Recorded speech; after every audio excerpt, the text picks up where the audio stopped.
Ibu Bapak yang saya hormati, untuk sambutan selanjutnya karena dari Badan Pemberdayaan Tidak Ramah, maka untuk selanjutnya yaitu sosialisasi transformasi UPK XBNPN menjadi BUMDes bersama. Untuk itu sepenuhnya kita haturkan kepada beliau Bapak Agung dari tenaga ahli pendamping Kabupaten Kulon Progo.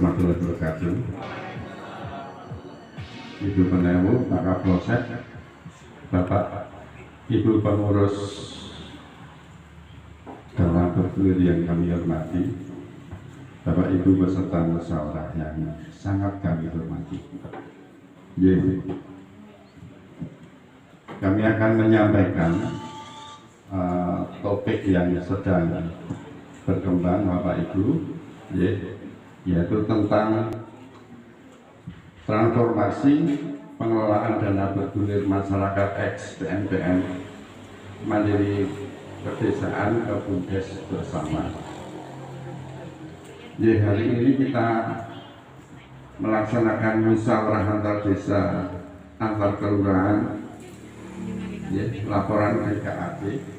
Dan untuk tahun depan sudah tidak laporan pertanggungjawaban BKAD, tapi pertanggungjawaban BUMDes bersama Bapak Ibu, seperti itu.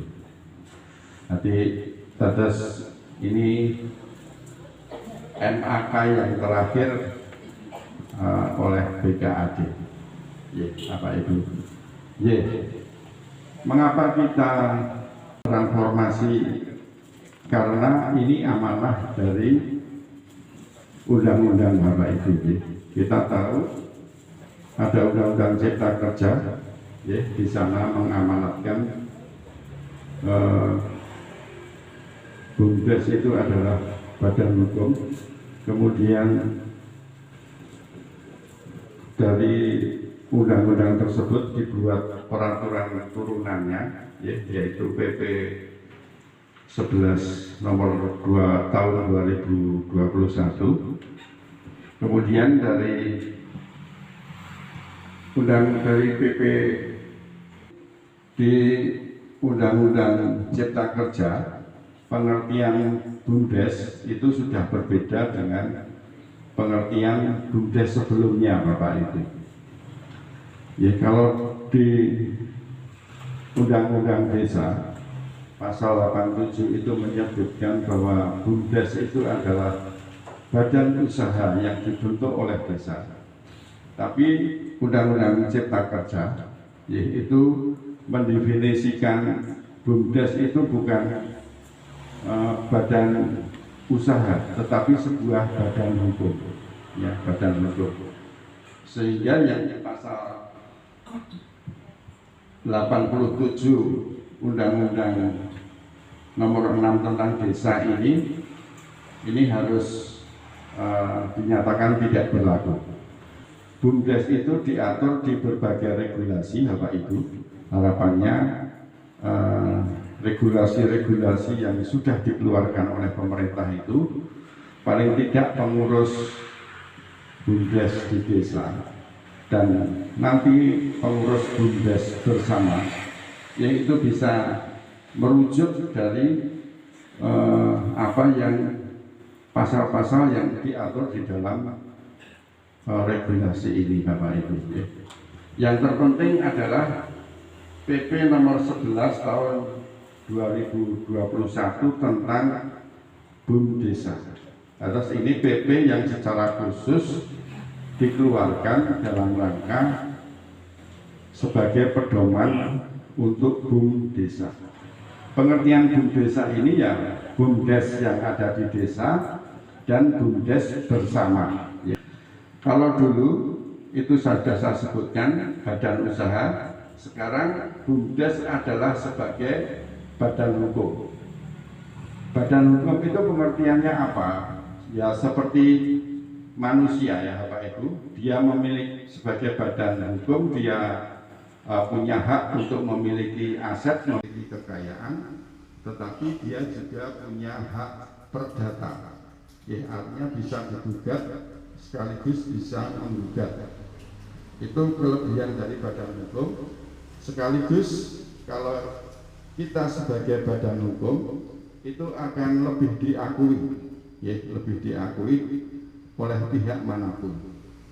Kalau dulu badan usaha yang berbadan hukum itu hanya PT, koperasi seperti itu, sekarang BUMDes dan BUMDesma itu juga merupakan sebuah badan usaha yang berbadan hukum, ya, seperti itu.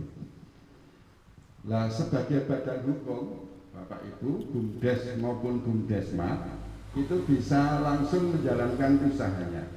Di Gili Mulyo ini ada BUMDes yang sudah tidak hanya mengelola LKM, ya, lembaga mikro keuangan, tetapi juga bekerja sama mengelola Pertasop, ya. Desa mana desa utama Pak Ibu? Gili Purwo, ya. Gili Purwo. Sebagai badan hukum, dia bisa langsung menjalankan usahanya, tetapi bisa menjadi induk bagi unit usaha yang berbadan hukum. Contohnya tadi yang Pertasop tadi, pihak Pertamina itu menginginkan kerjasama itu juga dengan badan hukum, sehingga badan hukum BUMDes itu mendirikan sebuah PT yang berbadan hukum untuk melakukan kerjasama dengan pihak ketiga, ya, seperti itulah Pak Ibu.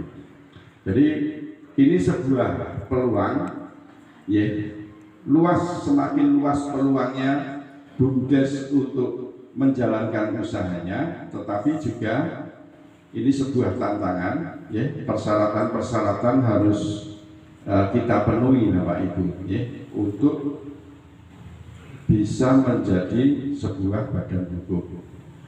Nah, beberapa BUMDes ini sudah punya yang berbadan hukum, ya, gitu. Malah sih, sudah ada yang memiliki badan hukum, tetapi juga belum memiliki sertifikat badan hukum dari Kemenkumham. Kemarin PMD mengundang seluruh BUMDes yang belum menjadi badan hukum agar segera melengkapi persyaratannya untuk menjadi badan hukum. Kemudian organisasinya sama Bapak Ibu, ya, tidak terlalu berbeda dengan apa yang selama ini sudah berjalan. Ya, Pak Lurah itu sebagai penasehat secara ex officio, artinya lurah yang menjabat itu otomatis menjadi penasehat. Nah, nanti di BUMDesma yang akan kita bentuk dari transformasi dana bergulir ex PNPN itu, Pak Lurah, Bu Lurah juga duduk sebagai penasehat, ditambah dengan personil dari kecamatan. Kemudian ada pelaksana operasional. Kalau yang kemarin BKAD, UPK, BP, tim verifikasi, tim pendanaan, itu nanti semua juga akan masuk dalam struktur organisasi di BUMDesma yang BUMDes bersama yang akan kita bentuk. Jadi sebenarnya tidak banyak yang dalam regulasi terbaru ini, PP 11 ini, ya, itu sifatnya mengakomodir hampir seluruh kegiatan dan regulasi sekaligus personil yang ada di dalam pengelolaan dana bergulir ini. Atas tidak ada sesuatu perubahan yang signifikan, ya Bapak Ibu. Itu. Kemudian juga modal dan aset BUMDes. Nah, ini terkait penyertaan modal itu bisa penyertaan itu bisa berupa uang, ya, sebagai modal penyertaan, tetapi kalau berupa tanah dan bangunan sekarang ini sudah tidak bisa lagi diregulasi ini, ya, penyertaan modal berupa tanah dan bangunan milik pemerintah desa tidak bisa menjadi penyertaan modal di BUMDes ataupun BUMDesma nanti, karena kan aset itu miliknya desa. Sementara BUMDes atau BUMDesma sebagai sebuah badan hukum itu juga memiliki kewenangan untuk memiliki aset. Maka nanti akan jadi rancu. Penyertaan modal dari desa yang berupa barang dan berupa tanah dan bangunan itu akan rancu. Iki tak esopo. Tanah dan bangunan desa atau tanah dan bangunan BUMDes. Maka penyertaan modalnya dengan PP ini yang menjadikan BUMDes sebagai sebuah badan hukum, maka tidak diperkenankan. Tetapi BUMDes bisa memanfaatkan ekonomi dari tanah dan bangunan yang dimiliki desa dengan cara melalui skema kerjasama usaha. Kerjasama usaha itu bisa bagi hasil, bisa berupa sewa. Nah, nanti yang sudah terlanjur akan kita review kembali, ya Bapak Ibu. Kita buatkan MOU lagi untuk menegaskan penyertaan modal desa berupa tanah dan bangunan.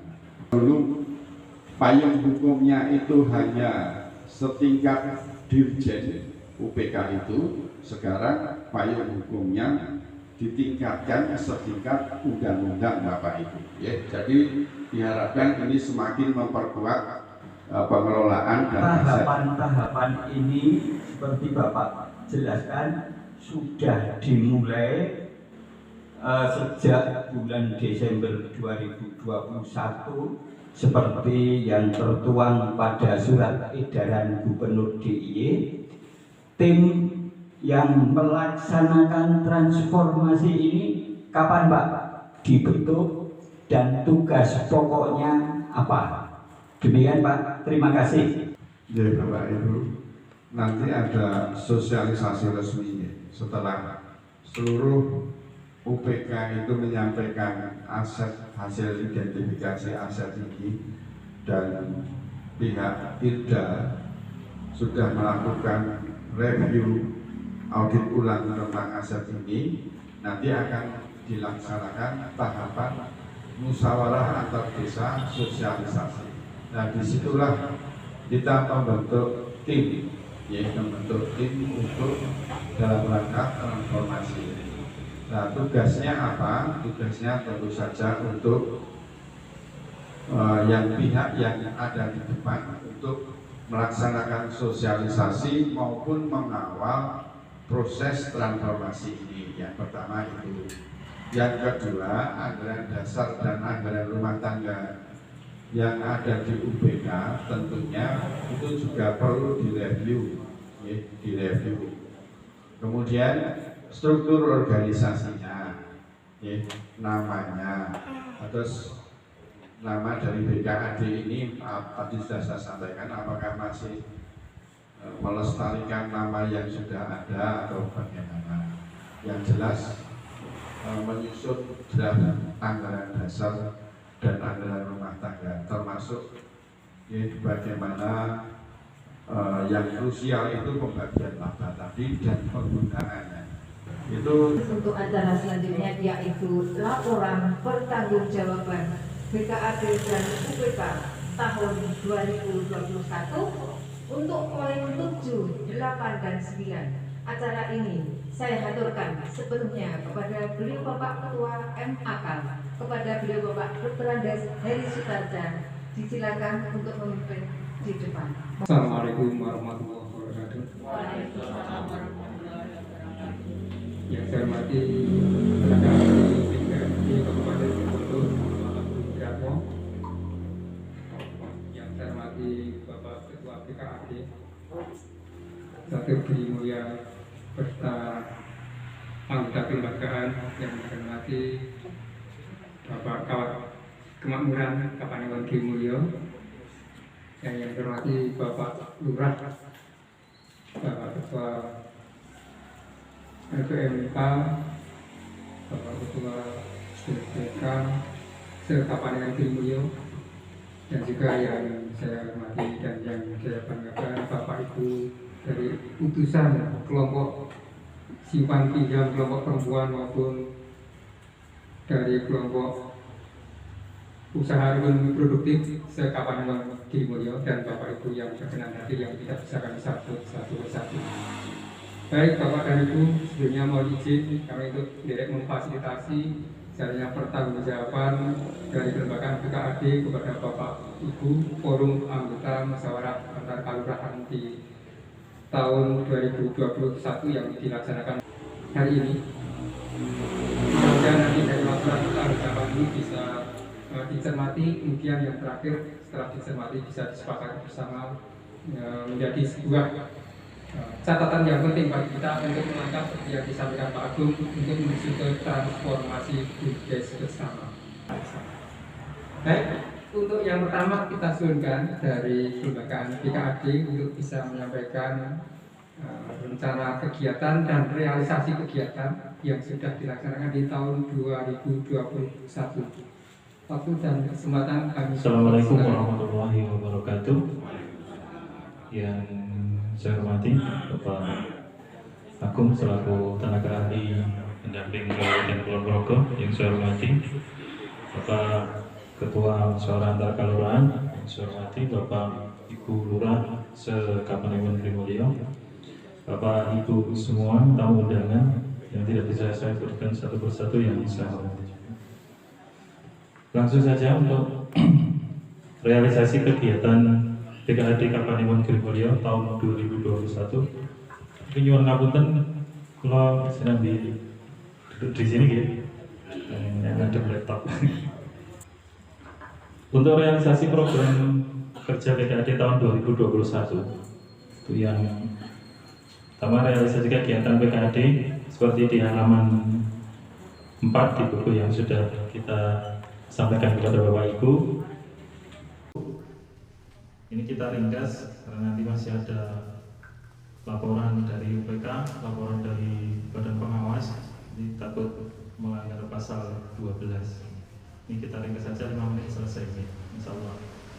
Untuk yang kita ringkas, untuk yang program kerja kita, realisasi kegiatan kita dari Januari sampai Desember itu ada penguatan administrasi, partisipasi Kapanewon, terus rapor pendanaan perguliran dan penanganan tunggakan dan pengembangan jumlah manfaat. Untuk dari Maret sampai Agustus itu ada rapor kelembagaan, distribusian bantuan sembako, penyampaian bantuan sosial, dan kegiatan vaksinasi massal. Untuk bulan Desember kita penyusunan laporan realisasi kegiatan BKAD tahun 2021 dan penyusunan rencana kerja BKAD tahun 2022. Untuk realisasi anggaran dan biaya operasional BKAD tahun 2021, untuk rencana kita operasional BKAD tahun 2021 itu senilai 110.074.500 rupiah. Untuk realisasi penggunaannya itu 103.680.000. Jadi masih ada sisa 6.394.500 itu kembali lagi ke modal BKAD. Kenapa itu tidak kita realisasikan semua sesuai rencana? Karena kita penggunaan anggaran itu menyesuaikan dengan kebutuhan, Pak. Jadi kalau semua yang tidak rapat cuma 2 ya kita berikan 2 orang. Jadi tidak semuanya kita berikan kalau ada yang tidak berangkat gitu. Terus untuk realisasi pendistribusian dana sosial tahun 2021 yang dari CSR UPK itu realisasi dari rencana 80.700.000 itu realisasinya 45.750.000 untuk kegiatan bantuan paket sembako itu senilai 40 juta, terus bantuan biaya kitan atas nama adik kita Ramadan warga Banyuwangi itu senilai 1.250.000, terus untuk bantuan warga berobat warga Ngesong atas nama Ibu Sonem 500.000, dan untuk mendukung program vaksinasi massal di Kapanewon Girimulyo itu 4 juta rupiah. Itu bentuknya kita berikan untuk bantuan snack dan minum peserta vaksinasi massal. Terus untuk dana sosial kelurahan itu dari rencana 72.700.000 terrealisasi full 72.700.000 untuk kegiatan bedah rumah di 5 lokasi kegiatan. Untuk Kelurahan Nogosari 1 lokasi di Nogosari, Jatimulyo 2 lokasi di Sukamulyo dan Karanggede, Untuk Gili Purwo ada di Pedukuhan Sidi, di Kelurahan Pendorejo, dan rumah di Pedukuhan Kluwe. Terus untuk bantuan bencana alam dari rencana 10 juta, realisasi 6.250.000. Untuk realisasi kegiatannya adalah untuk bantuan warga terdampak tanah longsor di Kelurahan Gili Purwo akhir tahun kemarin, itu senilai 500.000 itu bentuknya sembako. Terus untuk bantuan warga isolasi mandiri di 4 kelurahan itu senilai 5 juta. Terus untuk bantuan rumah warga yang rusak tertimpa pohon di Dusun Kembang. Terus untuk realisasi peningkatan kapasitas dan kegiatan lain itu studi orientasi dan temu kelompok di kelompok UKM Putri 21 Gunung Kidul. Itu kemarin pada bulan Desember dengan rencana anggaran 38.700.000, realisasi 38 juta. Dari saya cukup sekian, mungkin pada banyak kekurangan saya mohon maaf yang sebesar-besarnya.